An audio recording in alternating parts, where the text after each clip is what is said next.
Bright and early, getting all ready to go here. Got my surf rod. I got this bucktail tied on. This is a 1 ounce chartreuse bucktail with a white curly tail grub on it. This is the exact lure that I caught my last striped bass on last month. I'm going to try to do that again today. But first, let me tell you about something else I got.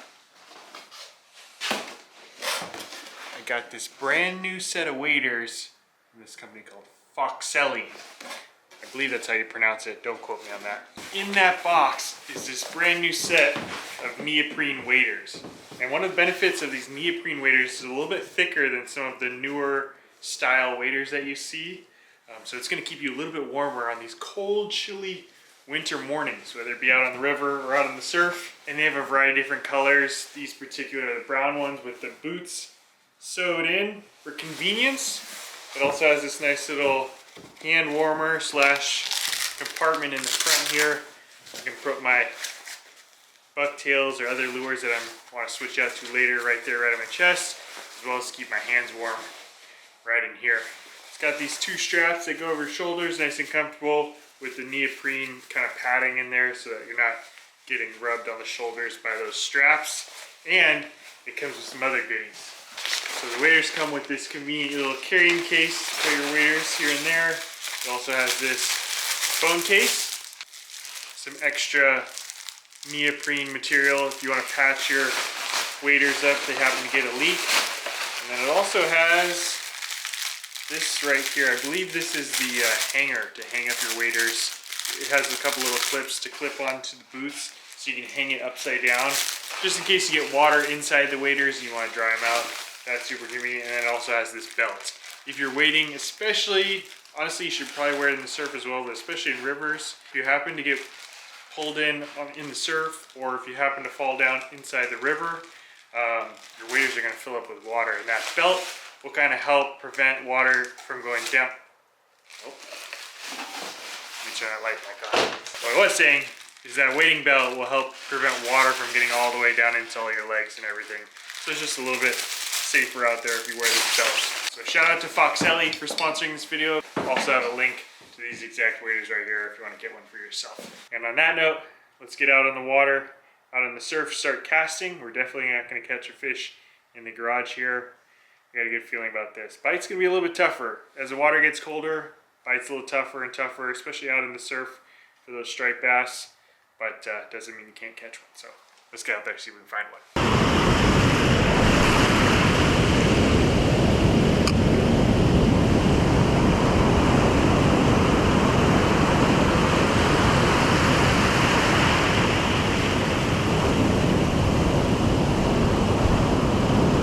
Oh, there we go.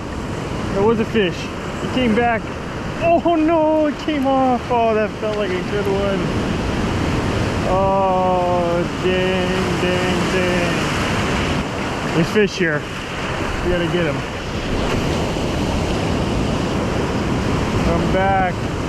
So I think a couple casts before that I had a bite.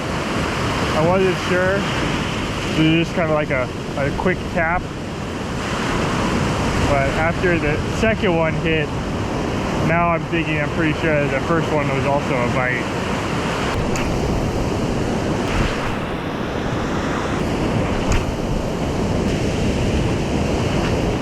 Alright, let's take a break.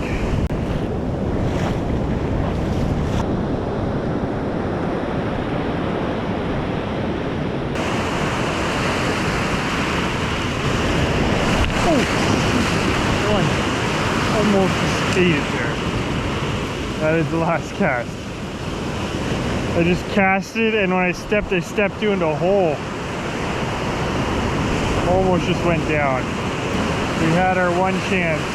Unfortunately, it wasn't meant to be today. Next time. So the number one question I get is, how do I check the conditions before I head out to fishing, whether it be the beach or on the kayak or whatever it may be? And there are a ton of different sites out there, but the easiest one to use in my experience is this one right here. This is fishnotify.com. And they did sponsor a video a while back, and I'm doing some work with them. But whether it's your first time fishing or you've been fishing for years like I have, this site is super helpful. What it does is it boils down all of the fishing conditions, you know, tide, wind, swell, all that stuff, and it just boils it down into one easy score. So if you see right here, that fishing day, the rating from 0 to 100 is 79, which is pretty good.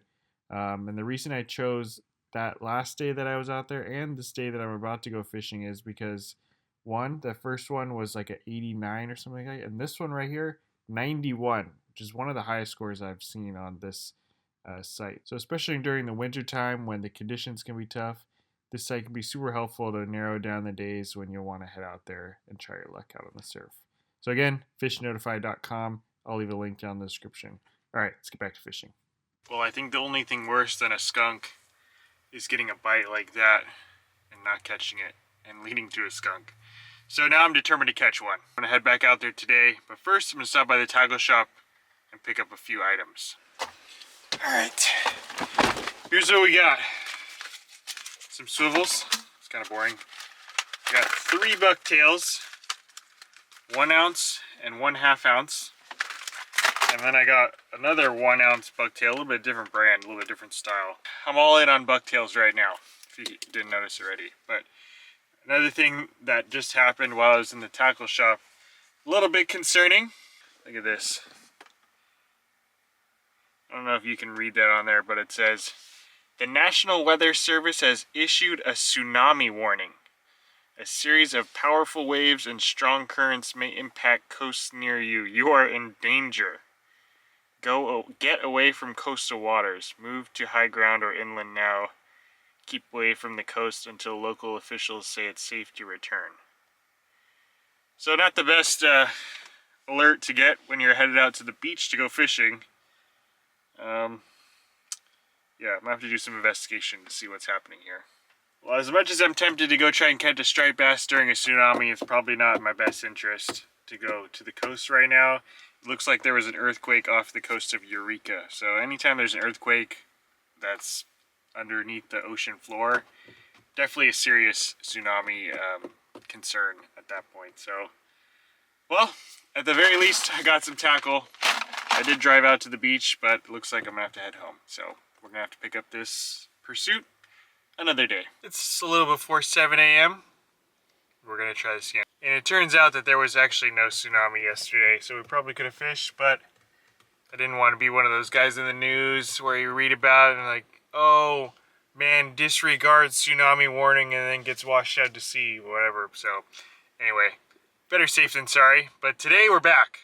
Definitely no tsunami happening right now. I'm looking at the waves right now, but I think it's increasing, or at least it should be increasing pretty soon.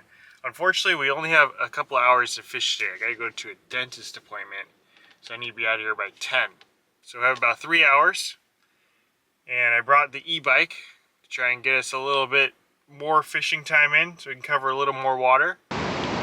Ready? Yeah. Let's do it. Okay, let's go. I'll just follow you wherever you want to go. All right, let's go. GoPro, start recording.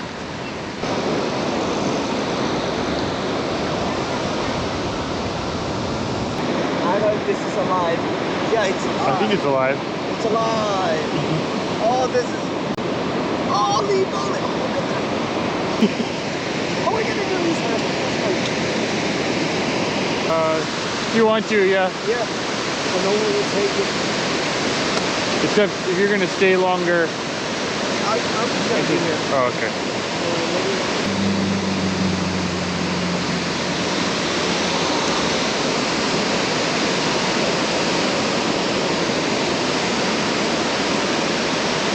All right, a nice little stretch here we're gonna fish. Because we don't have a lot of time, we can't like fish the entire beach. So I'm gonna concentrate my efforts from in this little like maybe 100 yard, 200 yard stretch right here. There's a nice little trough right here. There's another little hole over there. And this hole kind of funnels out on the right side too. So yeah, plenty of ground to cover. If there's any striper in the area, this will be a good spot for them to hang out, so cross our fingers. So out of all those bucktails we got yesterday, this is the one I chose. This is the 1.5 ounce. So it's a little bit heavier. I've been having a lot of good luck with the 1 ounce bucktail. Not as much with the 2 ounce. So this is like right in the middle. But I think today, because the tide is a little lower, we're gonna need to cast a little bit farther. And so that's why I went with a little bit heavier bucktail. I'll probably switch it up as the day goes along if this doesn't work out, but this is what we're gonna start with. Kind of get that position nicely on there. That's pretty much what you want it to look like. I like to use these little tactical angler clips, quick release clips, whatever you want to call them, so that you can switch out lures really quickly if you want to switch between bucktail and a jerkbait, or maybe you want to switch different weights of bucktails, different colors. It's a lot easier to switch them out with this little clip here. So yeah, let's start casting. I will say that the water color today looks better than it did the first time we were out here. It wasn't like a full-on red tide last time, but it was definitely off color, a little bit of a reddish hint, but today looks pretty normal.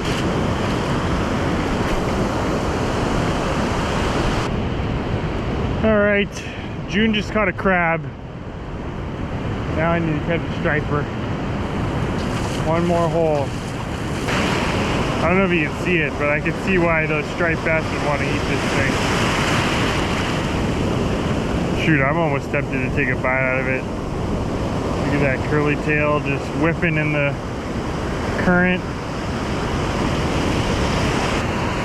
Whoa!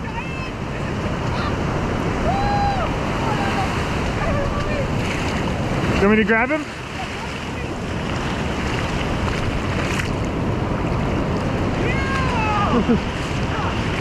Well, I almost called it on my last trip.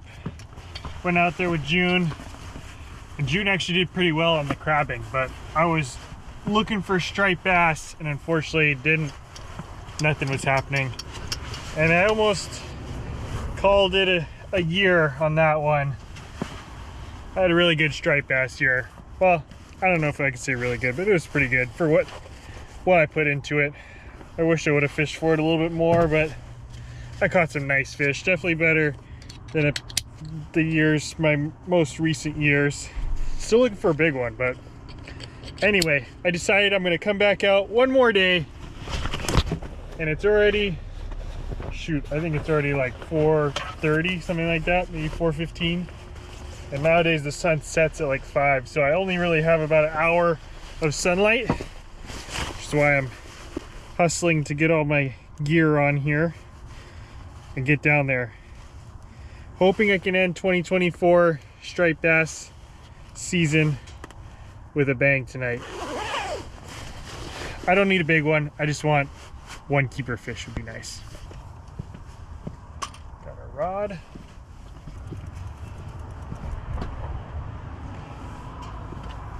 All right, it's my last attempt at striped bass for 2024.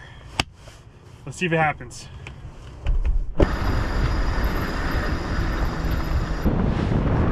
I'm not even gonna lock this. Forgot my bike lock. Pray that no one comes and steals it. And I'll be back in about an hour. All right, look at that. Sun's already probably like half an hour away from sunset. So not a lot of time, but honestly, this is my favorite time to fish the surf. Right at dusk, we're getting that low light time. I always feel like the fish bite a little bit better during this time. Even a little bit better than morning daylight or morning sunrise time. I don't know what it is about this time, I just love this time. Honestly, this looks like I could throw a topwater in here, it'd be nice, but I think the bucktail is the way to go right now. I've just been having a lot better luck with this as of late than the jerkbaits. I just feel like those fish are tired of seeing jerkbaits or anchovies. You know, they've probably been eating anchovies for the last 6 months. looking for something a little bit different.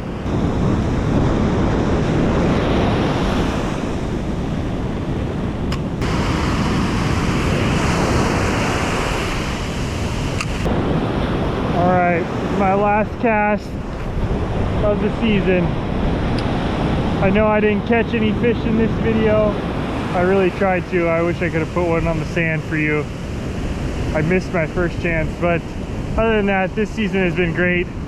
I'll run back a few highlights from this year for me. Did never catch that real true monster, man. Thinking back earlier this year, I lost really 2 fish I can think of right off the top of my head down. Those were big fish. Those were, I think they were 40-inch caliber fish. But sadly, they never made it to the camera. As is with most big fish, man, those were tricky ones to land. They evaded me this year, but I will make a point of it to come back next season. Hopefully land a 40-incher. That's my goal right now. Being that I haven't caught a 40-inch fish in a while, so I want to put some time in next year. But I appreciate all you are for watching. If you didn't see my earlier striped bass videos, go ahead and check them out. There was a few days that I had really epic, I was on a real epic bite for a couple of those trips. As the sun sets on this day, and as it sets on my striped bass season for 2024, I thank you all for watching, for following along. Man, look at this, like, bright red sunset.